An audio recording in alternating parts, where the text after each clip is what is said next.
dont il donne l'impression d'être un ennemi.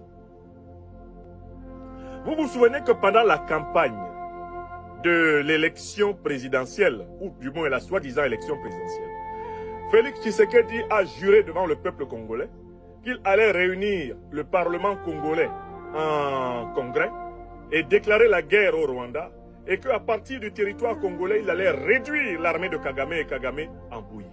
Vous vous souvenez de cette promesse préélectorale? Depuis que M. Tshisekedi prétend avoir été réélu à la tête du Congo, vous l'avez encore entendu parler de ça? Est-ce que vous avez réentendu Tshisekedi vous dire quel jour il convoque le Parlement congolais de RDC en congrès? Est-ce que vous avez entendu Tshisekedi vous dire quel jour il mène la guerre de libération de la République démocratique du Congo? Je vous ai dit, quand il l'avait dit, que c'était un argument électoraliste. Et je vous avais donné 3 raisons qui me permettaient de penser que Tshisekedi ne sera jamais celui qui va libérer le sol congolais de l'occupation rwando-ougandaise, qui n'est rien d'autre elle-même que le bras armé de la déstabilisation permanente du Congo, telle qu'elle a été conçue par l'organisation du traité de l'Atlantique Nord et l'ensemble des puissances qui y participent. Vous êtes mes amis ici sur les réseaux sociaux, vous êtes mes témoins. J'ai donné une conférence pour le dire ici, oui ou non. J'ai donné une conférence pour vous dire ici que Tshisekedi et Kagame, c'est même pipe, même tabac, oui ou non. J'ai donné une conférence ici pour vous dire jamais Tshisekedi ne pourra se lever pour déclarer officiellement une guerre contre le Rwanda. Tshisekedi ne se lèvera pas pour attaquer Kigali, oui ou non. Je vous ai dit pourquoi. Parce qu'il a les mêmes maîtres que Kagame. Deuxièmement, parce que ceux qui protègent Tshisekedi sont les mêmes qui protègent Kagame. Troisièmement, parce que la guerre qu'il y a au Congo est une guerre qui est menée avec la complicité double des Rwandais, en tout cas des dirigeants rwandais et des dirigeants congolais actuels. La déstabilisation du Congo est depuis très longtemps une condition de l'exploitation de ses richesses faramineuses.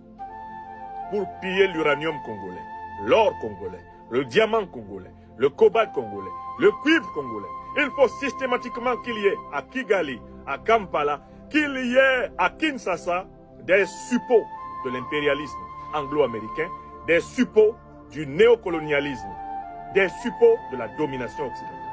Je l'ai dit oui ou non?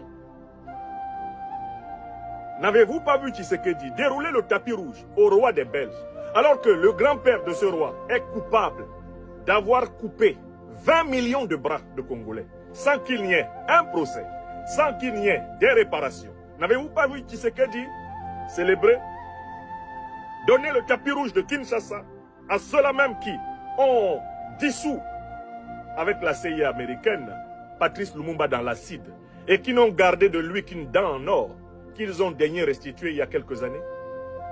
N'avez-vous pas vu? N'avez-vous pas vu Tshisekedi accompagner le président français Emmanuel Macron en avril 2021 pour introniser le tyran france-africain Mahamat Kaka Déby? Mahamat Kaka Déby N'Djamena. Est-ce que vous n'avez pas vu ça? Congolaises, Congolais, vous n'étiez pas là. Tshisekedi était soi-disant président de l'Union africaine.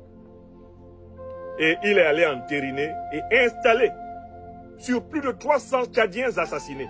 Il est allé installer Mahamat Kaka Déby. C'est le même Tshisekedi qui a